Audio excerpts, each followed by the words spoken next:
Okay. He is my man, she is my girl அப்டின்ட்டு எப்போ நீங்க அந்த ஸ்பார்க்ன்னு ஒண்ணு வந்தது? 8 வருஷம் கழிச்சு.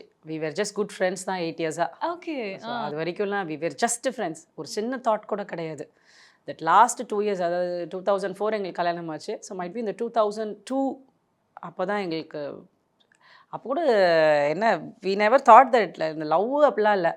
Let us stay together for our own life. நம்ம லைஃப்ல நம்ம 2 பேரும் ஒண்ணா இருக்கலாம். அதுக்கு இங்க இருக்கிற ஒரு ஒரு சடங்கு அப்படின்னு சொல்லலாம் ஒரு கல்யாணம். ஸோ நம்ம ஒரு கல்யாணம் பண்ணிக்கலாம். Let us continue to be together அப்படின்னு தோணுது வந்து 2002. ஓகே. உங்களுக்கும் அப்பதான் தோணுச்சா சார்? இல்ல வி வேர் குட் ஃப்ரெண்ட்ஸ். நாங்க யாருனா கேட்டா கூட நாங்க பாய் ஃப்ரெண்ட், கேர்ள் ஃப்ரெண்ட் இல்லன்னு தான் சொல்லுவோம். ம். பிகாஸ் எங்க ஃபேமிலியும் எல்லாருக்கும் தெரியும். We were only good friends. அதுக்கப்புறம் we feel that we miss each other in between. அந்த மாதிரி ஒரு கேப் வந்தது. பிகாஸ் ஆஃப் என்னோட ஒர்க்காக நான் வெளியே போக வந்தது. So we have not met for almost 8 months. So O!